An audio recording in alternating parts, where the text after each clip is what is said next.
నాగర్ కర్నూలు జిల్లా నుండి వచ్చినాం సార్. మేము అక్కడ చిట్టీల దందా చేసిండు ధనంజయ్, బాలేశ్వరు, సాయిబాబు, జానకరామరెడ్డి, బిచ్చిరెడ్డి, నాగం బిచ్చిరెడ్డి, నాగం కరుణాకర్ రెడ్డి వీళ్ళందరూ కలిసి అక్కడ ఒక ఓం శ్రీ సాయిరామ్ ఫైనాన్స్ పెట్టిండ్రు. ఫైనాన్స్ పెట్టి ఫైనాన్స్ల చిట్టీలు ₹2 ఇంట్రెస్ట్ ఇస్తామంటే భూములు ఇండ్లు పోతే మాకు ఊర్లు పోతే అక్కడ డ్యాములు రిజర్వాయర్లు పడి మేము డబ్బులు పెట్టుకున్నాం, దాపెట్టుకున్నాం. ₹2 ఇంట్రెస్ట్ వడ్డీ ఇస్తామన్నారు సార్. ఇస్తామంటే మేము ₹2 వడ్డీ వస్తే మాకు పిల్లలు బతాం మేము బతాం అని పెట్టుకున్నాం సార్. పెట్టుకుంటే మాకు ఇలా అన్యాయం జరిగింది, ఎత్తేసిండు. ఈయన అంటాడు, ఎంతమంది చెప్పినా ఇయ్యం అంటారు, ఎవరేం చేస్తారో చేయని, ఏం చేస్తారో చేయని మమ్మలను అని అంటారు. మమ్మల్ని ఎత్తేసిండ్రు. ఇవాళ మా పరిస్థితి రోడ్డు మీద పడ్డది. ఇవాళ మా పరిస్థితి ఏడ బస్ స్టాండ్లలో ఇగో రాత్రి బస్ స్టాండ్లో వండుకున్నాం, హైదరాబాద్ బస్ స్టాండ్లో వండుకొని నిన్న వచ్చినాం మేము. నిన్న 5 గంటలకు వచ్చినాం బస్ స్టాండ్లకు. రాత్రి ఓటర్ల తిని ఏదో అడుక్కొని ఓటర్ల తిని ₹60 చెప్తే ₹50 ఇస్తాం పేదలం అని అడుక్కొని ఇంత అన్నం పెడితే తిని బస్ స్టాండ్లో వండుకొని పొద్దుగాల లేచి ఇక్కడ వచ్చినాం సార్. ఆరుగురులో ముఖ్యమైన వ్యక్తి ధనంజయ్, బాలేశ్వరు, సాయిబాబు వాళ్ళు ముగ్గురు అన్నదమ్ములు కొంటోళ్ళు. వాళ్ళ చుట్టాల పేరు మీద, వాళ్ళ పిల్లల పేరు మీద, వాళ్ళ భార్యల పేరు మీద ఆస్తులు చేసుకున్నారు. మళ్ళా వాళ్ళ తరపున ఈ పాలు అయిన ఎవరంటే కరుణాకర్ రెడ్డి, బిచ్చిరెడ్డి, జానకరామరెడ్డి వీళ్ళు ఫాలో అయినరు. 6 మంది కలిసి వీళ్ళు మొత్తం మెడ కలుసుకొని ఎక్కడంటే అక్కడ లంచాలు కొట్టి తాడూరు సీను వీళ్ళు మొత్తం మాకు అన్యాయం చేసిండ్రు. మా అన్యాయాన్ని నెరవేర్చాలని మేము హైదరాబాద్కి వచ్చినాం. మాకు హైదరాబాద్ ముఖం తెలియదు సార్ ఇంతవరకు, పుట్టింత లోతైనాం. కానీ ఇటు పైసల కోసం మేము ఇక్కడ మా అన్నోళ్ళు, మా అన్నగా మా బంధువులు ఇక్కడ ఉన్నారు, పెట్టిన బాధ్యతలు ఇక్కడ ఉన్నారు. ఇక్కడ సార్ వాళ్ళ దగ్గర పోతే మనకు న్యాయం అవుతుందని మాకు ఫోన్లు చేస్తే మేము వచ్చినాం సార్. మేము ఒకరొకరం 35 లక్షలు, 50 లక్షలు, ఒక ఇంట్లో ముగ్గురివి ₹1 భూములు ఇండ్లు పోయినలై. మేము ఒకరొకరం 15 లక్షలు, 10 లక్షలు, 5 లక్షల కన్నట్టు పైకే ఉండేవి. కానీ 1-2 లక్షల తక్కువనే ఉండరు సార్. మా డబ్బులు మాకు ఇవ్వమంటే ఇప్పుడు మాకు కానొస్తలేరు సార్. వాళ్ళు లేరు. ఇల్లు తాళం వేసి ప్రగతి నగర్లా ఇల్లుంది. విజయభాస్కర్ రెడ్డి పైసలు అడగబోయినాడు. ఆయన సాయిబాబా భార్యగా ఇస్త్రిపేట వేడి పెట్టి గొట్టం తీసుకొని బండలకెట్టి కొడుతుంది. ఎవరు వచ్చినా ఇస్త్రిపేట ముఖానికి పెడతా అని వేడి పెట్టుకున్నది.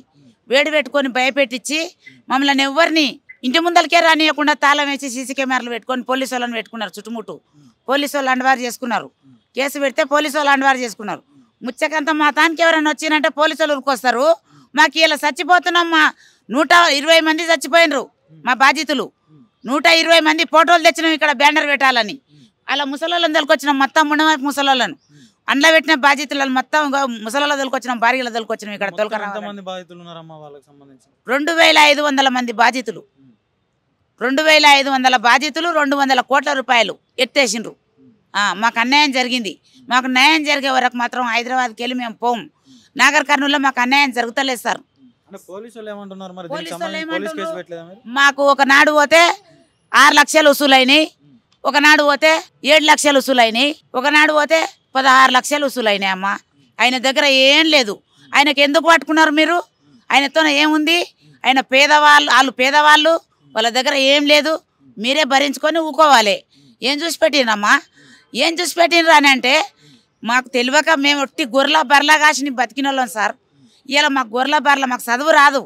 మేము గొర్రెల బర్రెల కాసిన వాళ్ళం. ఏదో బుద్ధి లేక మాకు ఇంత వడ్డీ వస్తుంది, ₹2 ఇంట్రెస్ట్ వస్తుందని పెట్టినాం. మరి చదువు సంధ్య నేర్చుకొని మేము ఓట్లేస్తే గెలిచిన ఎమ్మెల్యేలు, ఎంపీటీసులు, సర్పంచులు, ఆర్డీఓలు అందరు అక్కడ గ్రామ సభలు ఉన్నారు కదా మాకు నాగర్ కర్నూలు జిల్లాలో. అది ఒకప్పుడు మండలం ఉన్నది, ఇప్పుడు జిల్లా అయింది. జిల్లాలో ఒక దారుణంగా ఇది అన్యాయం జరిగితే ఎవరి దగ్గర పోయినా మాకు చెప్పొద్దు ఈ జోలి, మాకు చెప్పి ఇచ్చిండ్రా మీరు, పెట్టినాడు మాకు ఇచ్చి పెట్టినరా మీరు, ఎట్లా పెట్టుకున్నారో మాకు తెలియదు అంటారు. మరి ఈ సంస్థ నడిపించినప్పుడు ఏం చూసి పెట్టినరు, అందులో ఏం చూసి పెట్టినరు అని మమ్మల్ని అడుగుతారు వాళ్ళు నిలదీసి. నువ్వు ఏం చూసి ఇదంతా నడిపిస్తున్నావు అని వాళ్ళని ఎందుకు నిలదీస్తలేరు? ప్రజలు మోసపోతా ఉంటే మీ ప్రస్తుత ఎమ్మెల్యే ఏం చేస్తా ఉన్నాడు? మరి అక్కడ మా ప్రస్తుత ఎమ్మెల్యే పోయిన మర్రి జనార్దను 2 సార్లు ఆర్మీలో పోయిన ప్లాన్ పంచాయతీ పెడితే వాళ్ళ ఇంటి ముందల ఏం న్యాయం చేయలే చెప్తా అన్నాడు ఊకే పోయిండు వచ్చిన రాజేష్ రెడ్డి వచ్చే వరకు ఆయన ఈ ఫైనాన్స్ తాళాలేసిండ్రు రాజేష్ రెడ్డి దగ్గర పోలేదు పంచాది మొత్తం ఎన్ని గ్రామాలమ్మా ఇందులో ఉన్నాయి మొత్తం ఇంట్లో ఉన్నాయి మొత్తం 40 గ్రామాలు 40 గ్రామాలు చెప్పండి అమ్మా ఇప్పుడు మీరేనే డబ్బులు ఇచ్చారు మరి ఇందులో 1,00,000 రూపాయలు పెట్టినారు మీ కొడుకు 2 లక్షలు మొత్తం ఇట్లా చిట్టీలు రాసుకొని డబ్బులు తీసుకున్నారు అందరి కొడుకు కండ్లుగా అంటావు సార్ అయిపోతుంది రావు నేను ముసల్దాన్ని అని పెట్టుకున్నా మాకు అమ్మలు ఎవరు వస్తారు అది ఇది అని నేను పెట్టుకున్నా కొడుకు చిన్న కొడుకు కండ్లుగా అంటావు ఆయనకు పెట్టిన అవి మా కోడలు గోల్లు అమ్ముకొని ఉన్నది ఇంకా కాస్టోళ్ళు లేరు ఇట్లా కానీ కండ్లు కాని రావని మా కోడలు ఏ ఆశతోటి పెట్టినావు నీకేమన్నా ఎక్కువ డబ్బులు వస్తాయని చెప్పేసి పెట్టినావు అదే సార్ అదే మిత్తితో అన్నదన్నా బతామని పెట్టినాం సార్ పైసలు ఉంటే బ్యాంక్ లో పెట్టుకోవాలి లేదంటే బంగారం కొనుక్కొని మీద వేసుకోవాలి కానీ ఇలా పెట్టుకోలేదు ఇంకా ఇట్లా మిత్తి వస్తుంది కదా మంచిగా అప్లగాడు ఏం పని కోడు కండ్లు కాని రావు ఇంకా తెచ్చుకుంటాం అన్ని మిత్తి తెచ్చుకుంటాం నాది తెచ్చుకుంటాం కోడలు ఆమె తెచ్చుకొని వాళ్ళు బతారు నా కొడుకు కోడలు చిన్న కొడుకు అయితే కండ్లు మేమా 7-8 సంవత్సరాలు 7-8 సంవత్సరాల నుంచి మరి మిత్తి ఇచ్చిండా మిత్తి ఒక్క సంవత్సరం మిత్తినే ఇచ్చిండు మిత్తి నా చిన్న కొడుకుది ఇచ్చిండు సంవత్సరం మిత్తి నాది ఇయ్యలేదు నాకు కోడలు ఇయ్యలేదు మిత్తే ఇయ్యలేదు చెప్పండి మీరేనే పెట్టినారు 4,42,000 సార్ 4,42,000 అంటే ఏ కష్టం చేసి మీరు వాళ్ళ దగ్గర పెట్టడం జరిగింది గిన్నె ఇట్లా హైదరాబాద్ లో గిన్నెలు చెమ్ములు తోమి ఇండ్లు ఊడిచి పాస్ పని చేసిన సంపాదన సార్ భూమి పోలే కష్టం మొగడు చేసింది కాదు ఒక్కదాన్ని కష్టం చేసి బిడ్డ పెళ్లి చేసుకోవాలని 4,42,000 చేసిన కష్టం చేసి డబ్బులు దాచుకుంటే ఇప్పుడు బిడ్డ పెళ్లి కోసం అని చెప్పేసి అడిగితే మరి డబ్బులు ఇచ్చిన పరిస్థితి కనపడింది జనవరికి రాపో అన్నాడు జనవరికి పోయినా మళ్ళీ రాపో అన్నాడు మళ్ళీ 3 సార్లు పోతే ఇంకా లేడు కుషాన్కి ఫోన్ చేస్తే స్విచ్ ఆఫ్ షేటుకి ఫోన్ చేస్తే స్విచ్ ఆఫ్ ఆయననే నమ్మినాం సార్ అందరికి ఇస్తున్నాడు కదా మంచిగా ఇచ్చిండు కదా 2 రూపాయల దాకా 3 నెలలకు ఒకసారి వడ్డీ అసలు అన్ని కలుపుకుంటా పెద్ద చేసుకుంటూ వచ్చినాడు సార్ అందుకు మంచిగా ఇచ్చినాడు మీ ఊరికి చెందిన అది రాయపగల సార్ పైసలు స్టేట్ ఏమో అది నాగపూర్ దగ్గర డబ్బులు ఉంటే జాగ్రత్తగా ఉంటాయి అని చెప్పేసి వాళ్ళకి ఇస్తాడు కదా వడ్డీ ఇస్తున్నాడు కదా మంచిగా ఉంటది కొంచెం చాలా అయితే అనుకుంటే ఇట్లా మాకు ఇంకా పొలం పట్టణంలో ఇండ్ల పని చేసుకుని ఇండ్లు గిన్నెలతో ఇండ్లు ఉడిచి పని చేసి చెప్పండి ఎక్కడ నుండి వచ్చి మీడియా వాళ్ళకి నమస్కారం సార్ మేది నాగపూర్ గ్రామం రేవేలి మండలం మాది మేము కేఆల్రా భూమి పోయింది సార్ కాలువలకు భూమి పోయింది భూమి పోతే 30 పైసలు మహిళా సంఘాల పైసలు అన్ని తీసుకుపోయి మా ఊరు కొంట అయినాయి సార్ ఆయనకు డబ్బులు ఇచ్చినాం అయితే 35 లక్షలు ఇచ్చినాం సార్ 35 లక్షలు ఇస్తే పైసలు అడగనీకి పోతే ఏమంటాడు ఇస్తా అని చెప్పిండు ఇస్తా అని చెప్పి నాకు హెల్త్ బాగాలేకున్నా సార్ ఆపరేషన్ అయింది ఆపరేషన్ అయితే నేను కీమోస్తు ఎక్కించుకొని 3 నెలలు ఇంట్లో ఉంటే మా ఆయన పోతే నీ పెళ్ళని దొరకరాప అన్నాడు సార్ అయితే నేను పోయినా సార్ ఒకరోజు ఆటో తీసుకొని పోయినా పోతే నైట్ 7 గంటల కొడుక పోయినా పోతే కరుణాకర్ రెడ్డి బిచ్చిరెడ్డి జానకరావుల రెడ్డి అందరు కలిసి ఆయన కరుణాకర్ మాటలు పట్టుకొని ఎవరు నాటలేరు పీకలేరు ఎవరికి డబ్బులు ఇవ్వద్దు చిన్న వాళ్ళకు డబ్బులు ఎవరు ఇవ్వద్దు పెద్ద నాయకులకు డబ్బులు ఇస్తాం మమ్మల్ని నాటలేరు పీకలేరు ప్రతి ఒక్క జాతిని అనలేదు అనుకున్నా లంజెల్లాలా మీకు ఎందుకు ఇస్తారే డబ్బులు అని చెప్పి మా డబ్బులు తీసుకొనే మమ్మల్ని వాళ్ళు బెదిరిస్తున్నారు సార్ జానకరావుల రెడ్డి బిచ్చిరెడ్డి కరుణాకర్ రెడ్డి వాళ్ళ మాటలు పట్టుకొని మాకు డబ్బులు ఇస్తలేరు మాకు ఎట్లనన్నా అన్ని మీడియా వాళ్ళు ఒకటి అయ్యి మాకు డబ్బులు ఇవ్వాలి సార్ మేము సావానికైనా సిద్ధంగా ఉన్నాం మేము 35 లక్షలు పెట్టినాం సార్ భూమి పోయింది సార్ మా భూములు పోతే మా భూములు అమ్మి వ్యవసాయాలు చేసి మహిళా సంఘాలలో డబ్బులు వస్తాయి మేము వాడుకోకుండా మా పిల్లలు చదివించుకోవాలని చెప్పి మేము పెట్టినాం సార్ అన్ని డబ్బులు ఏ నమ్మకంతో పెట్టిరు సార్ మేము 2 రూపాయల ఇంట్రెస్ట్ ఇస్తారని చెప్పి పెట్టినాం సార్ 1 సంవత్సరం మంచిగా నడిపించిండు 1 సంవత్సరం మంచిగా నడిపించి 2వ సంవత్సరం వీళ్ళ నాయకుల మాటలు పట్టుకొని ధనంజయ్ వీణ బాలేశ్వర్ వీణ సాయిబాబా వీణ వీళ్ళందరి వీణ ఆస్తులు ఉన్నాయి సార్ ఆ ఆస్తులు కబ్జా చేసి మా డబ్బులు మాకు ఇప్పియాలి సార్ పోలీసులు సార్ మేము పోలీసులతో పోయినాం పోలీసులతో పోతే మమ్మల్ని రాజకీయ నాయకులు వద్దంటున్నారు మీరు డబ్బులు ఇవ్వమంటున్నారు మేమైతే ఇయ్యమమ్మా, మీ ఊరు బిచ్చిరెడ్డి కరుణాకర్ రెడ్డి ఇయ్యొద్దని చెప్తున్నారు, మేము ఇయ్యము, మా ఉద్యోగాలు పోతాయి అని చెప్పి నిరంజన్ రెడ్డి సార్తో పోతే కాళ్ళతోన్నది అనుకుంటా పోయిండు సార్. ఫస్ట్ సార్ ఏమో చెట్టు కట్టేసి నోట్లో ఉమ్మిచ్చి బట్టలు ఇడిపించి కొట్టాను అన్నాడు. ఇంకా తర్వాతనేమో నాకు సంబంధం లేదని చెప్పిండు సార్. మీరు ఎట్లానన్నా మాకు న్యాయం చేయాలని ప్రతి ఒక్క మీడియాను కోరుకుంటున్నాం సార్. మాకు డబ్బులు ఇప్పియకపోతే మేము మటుకు మా బాధ్యతలకు ఎవరికి ఏమనైనా అరికాలకు ముళ్ళు నాటినా బాధ్యతలు వీళ్ళే సార్. వాళ్ళు మమ్మల్ని ఏమన్నా దొరికించుకొని సావదెంగాలని సిద్ధంగా ఉండరు. మా బాధ్యతలకు ఎవరికేమైనా వాళ్ళ విన్నే సార్. మాకు మా డబ్బులు మాకైతే ఇప్పివ్వగలరు సార్. మీకు జరిగిన అన్యాయాన్ని మరి ఎమ్మెల్యే దగ్గరికి తీసుకుపోయారా? ఎమ్మెల్యే దగ్గరికి, ఎంపీల దగ్గరికి, అందరి దగ్గరికి పోయినాం సార్. ఎవరు మమ్మల్ని పట్టించుకుంటలేరు సార్. ఎవరు పట్టించుకుంటలేరు. మాకు సంబంధం లేదా అంటున్నారు. మాకు సంబంధం లేదా అంటున్నారు. మాకు మీరే న్యాయం చేయాలి సార్. మాకు మీరు న్యాయం చెయ్యాలే సార్. మేము ఆర్కృష్ణ సార్తో పోయినాం, తిన్మార్ మల్లన్న సార్తో పోయినాం, మందకృష్ణ మాదేతో అందరు కలిసినాం సార్. ప్రతి ఒక్క సారోళ్ళ కలుస్తున్నాం. మనోళ్ళు అందరూ ముందలకి అయ్యి మా డబ్బులు మా ప్రజల డబ్బులు ప్రజలకు ఇప్పిస్తే మేము ఓట్లకే పుట్టినావా సార్? ఓట్లు వేస్తేనే మేము ఓట్ల కొరకే ప్రజలం, కానీ ఏ చట్టం లేదు, ఏ న్యాయం లేదు. మాకు చట్టాలు లేవా, న్యాయాలు లేవా? మేము ఎందుకు ఓటు వేయాలి సార్? మాకు సర్పంచులు వద్దు, ఎంపీటీసీలు వద్దు, మాకు గ్రామాల్లో ఓటు హక్కే వద్దు సార్. మాకు డబ్బులు ఇచ్చినంత వరకు, మాకైతే న్యాయం అయినంత వరకు అయితే మేము ఏ రాజకీయ నాయకులకు ఓట్లు గ్రామానికి చెందిన వ్యక్తులేనా ఈ ఆరుగురు మా గ్రామానికి చెందిన వ్యక్తి. ఒక ఆయన రేవేలి అయినా సార్, జారంక్రాల్ రెడ్డి రేవేలి సార్.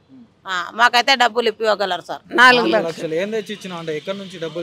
నేను నా మగడు కష్టం చేసేది, పెద్దలు సంపాదించింది. ఇంత ఒక కుంటనో ఏమో ఉన్నది, అది అమ్మిండు. అమ్మిన 2 ఆడపిల్లలే సార్, కొడుకులు లేరు. అయినాయి. ఇంకా పిల్లలకు ఏమన్నా చేద్దామని ఆయన దాపెట్టమని ఇచ్చిండు నాకు.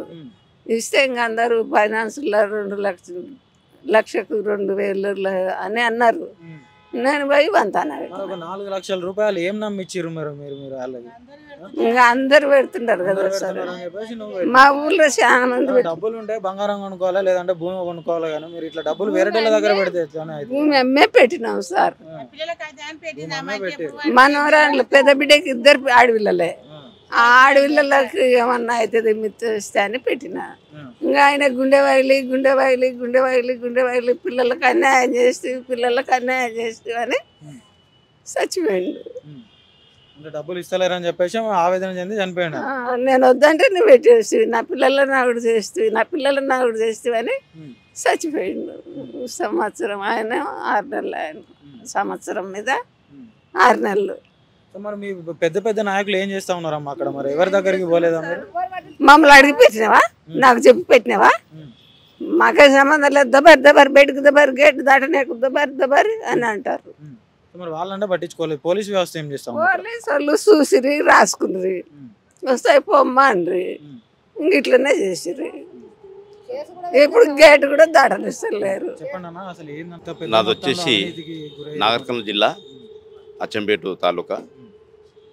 మా గ్రామం వచ్చి సదగోడు, ముఖ్యమంత్రి జిల్లానే. మరి వీళ్ళు దాదాపుగా 25 గ్రామాలు వచ్చేసి మర్రి జనార్దన్ రెడ్డి, నాగర్ జిల్లాలో మర్రి జనార్దన్ రెడ్డి గత ప్రభుత్వం టీఆర్ఎస్ ప్రభుత్వంలో మరి గువ్వల బాలాజీ అచ్చంపేటకి వెళ్ళి, మరి కొల్లాపూర్కి వెళ్ళి మన ఈయన ఎవరు హరేశ్వర్ధన్ రెడ్డి, మరి వనపర్తి నుంచి నిరంజన్ రెడ్డి, వీళ్ళ కనుసగల్నే ఈ అంతా దోపిడీ జరిగింది.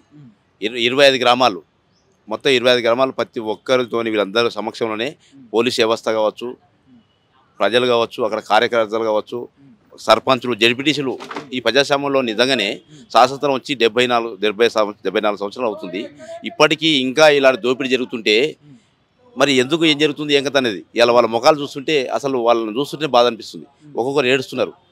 మొత్తం దాదాపు 90 మంది వరకు చనిపోయినట్టు. దాదాపు 2500 మంది బాధితులు ఉన్నారు. దాదాపు 200 కోట్ల వరకు స్కామ్ జరిగిందని చెప్పేసి వాళ్ళు అంటా ఉన్నారు అన్న. అసలు ఎంతమంది చనిపోయారన్న? దీనికి 105 మంది చనిపోయారని చెప్తా ఉన్నారు వాళ్ళు. ఇప్పటి వరకు దాదాపుగా 105 వాళ్ళు అంటే లెక్కింపులో వాళ్ళు తెలుసుకునే వరకు 105 మంది, కానీ ఇంకా తెలియని వాళ్ళు చాలా మంది చనిపోయారు.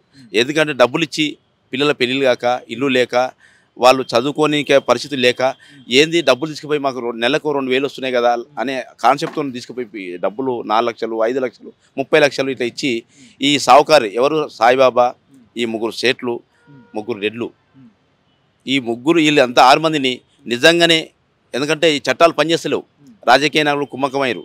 ఇప్పుడున్న ఇప్పుడు ఏదైతే కాంగ్రెస్ ప్రభుత్వం వచ్చిందో ఇప్పుడున్న ఎవరు అయినా అచ్చంపేటకి వెళ్ళి మన డాక్టర్ వంశకృష్ణ గారు, మరి జూపల్లి కృష్ణారావు కొల్లాపూర్కి వెళ్ళి, మరి వనపర్తికి వెళ్ళి వచ్చేసి ఆయన కొత్త ఎమ్మెల్యే గారు ఉన్నారు, మరి నార్కల్కి రాజశేఖర రెడ్డి గారు.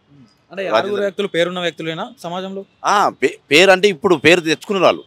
ఇప్పుడు ఎందుకంటే ఇంతకుముందు వీళ్ళంతా బ్యాక్గ్రౌండ్ ఏది నాగంచంద్ర రెడ్డికి చుట్టాలు, వీళ్ళంతా మర్రికి చుట్టాలు, వీళ్ళంతా అంటే రెడ్లంతా ఒకటే కదా, రాజకీయ నాయకులంతా ఒకటే వీళ్ళు.